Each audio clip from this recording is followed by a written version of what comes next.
So the first dividend discount model is the constant growth model. This is also referred to as the Gordon growth model. It's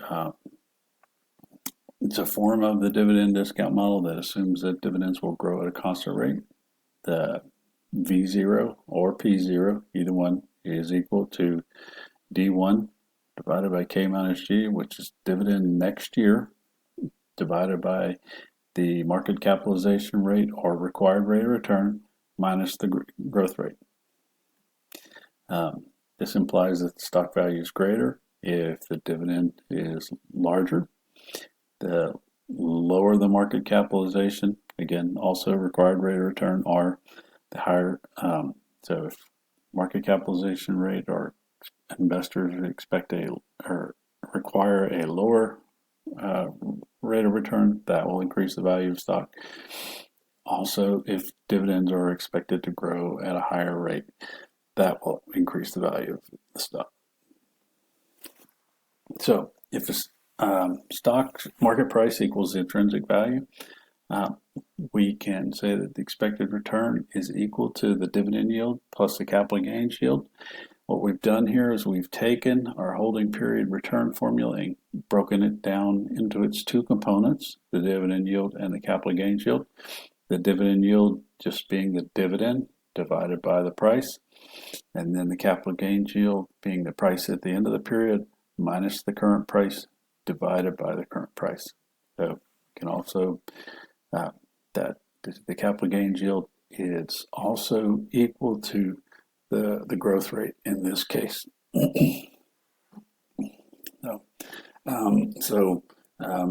Stock prices, investment opportunities. So when we're looking at these stocks, one of the important features are two important features of the valuation are the dividend payout ratio, which is 1 minus the plowback ratio, the dividend payback, which is 1 minus B here. Dividend payout ratio is simply the percentage of earnings paid out as dividends. And then the other side of that is the plowback ratio or earnings retention ratio. B in our formula, proportion of firms' earnings reinvested in the business. As you work through your homework, you will see some examples with regard to dividend payout ratio and plowback ratio. The key to these values lies with the firm's expected rate of return. If the firm has projects that are have a return greater than the investor's required rate of return or firm's cost of capital, that will increase the value of the firm. However, if those two, if the required rate of return is greater than those, that will actually reduce the value of firms, and we'll see that as we move forward. So, we'll also talk about present value of growth opportunities. Simply, we can calculate the present value of growth opportunities by calculating the price and set that equal to the no growth value per share, which is simply the earnings per share divided by the investor's required rate of return, or K. So we calculate the price, we calculate the no growth value, and then we will calculate the present value of growth opportunities. So then when moving on to the next model, we have multi-stage growth model. So we have most of what we'll do is a two-stage model where we have one growth rate in the beginning and one in the future. This can also be applied to a multi-stage model, so where you have dividends to grow at several different rates as a firm matures. These types of problems are much easier to work on an Excel or on a graphics calculator, but I will show you how to do them here shortly on your calculator.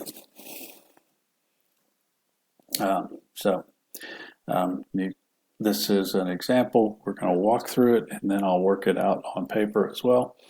So we have a firm. Its dividends are expected to grow at 20% for 3 years.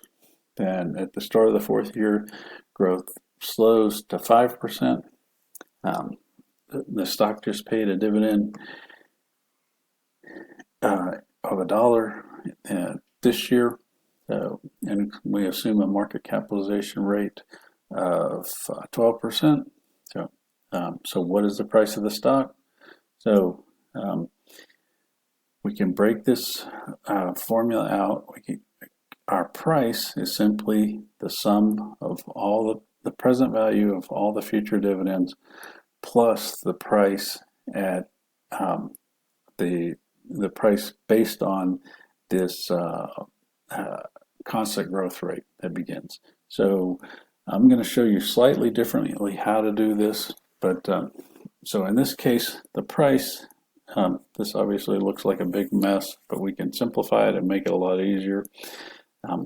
We have the price is equal to the dividend in the first year, which we have to take this dividend, this $1, and grow it by 20%. We need to do that for 3 years. So the dividend in the first year multiplied by 1.2, and then we have to present value it back at the investor's required rate of return, 1 plus 1.12. Same for the second year. So we take the D0 and grow it at by 20%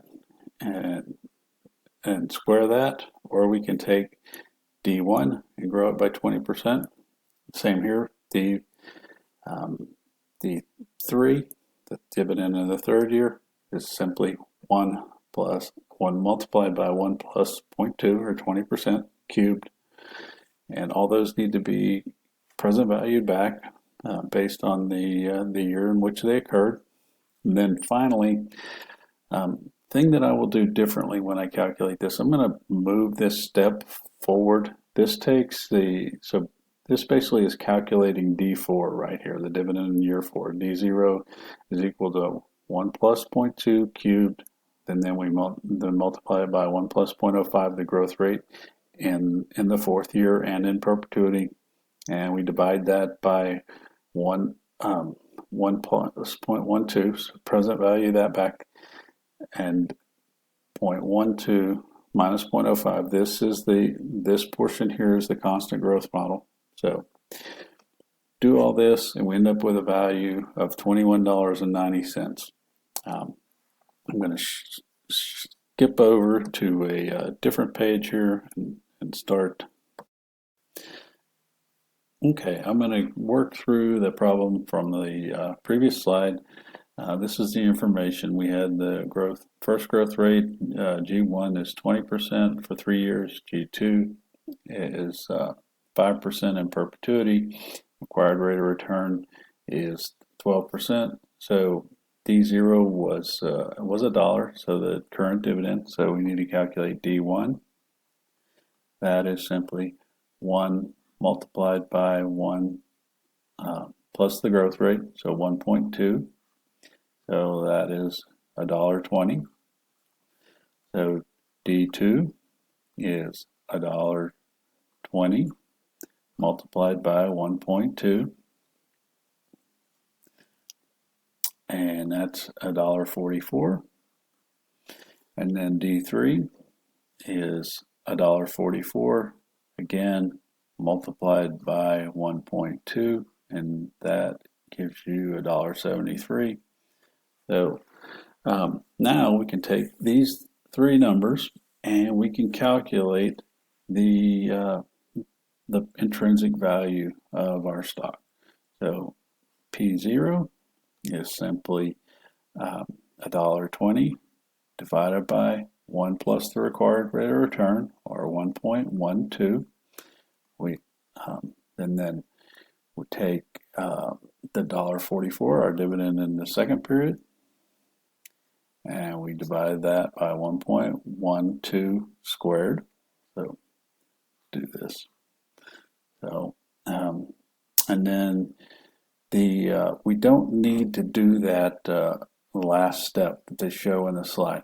So this dividend is going to grow at this constant rate. So we can employ the dividend discount model. So $1.73 divided by our required rate of return, 0.12, minus the growth rate, 0.05.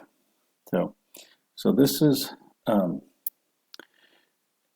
so we're using the dividend in the third period. So this gives us the price in year 2. So we need to discount that back 2 years. So 1.12.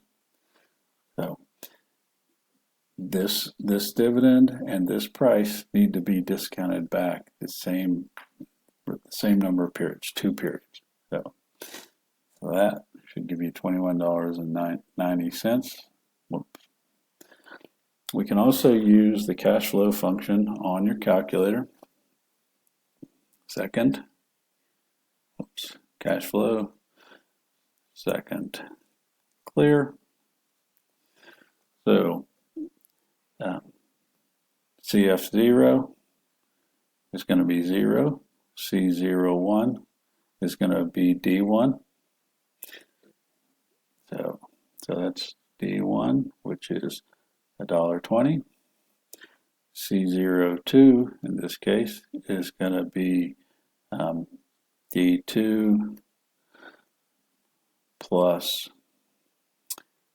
P2, which we're going to flip these around because you need to, it's going to be a lot easier if you calculate P2 first. So it's $1.73 divided by 0.12 minus 0.05. And if you're using the BA2 plus, you need to use the parentheses function here. And then you add D2 to this, $1.44. And you should get $26.13. So, and then you run out of space here. NPV, hit NPV. It'll display I, and you enter the required rate of return of 12, and you go down arrow, and it'll show NPV equals 0. You hit compute, and it should show you display NPV is equal to $21.90.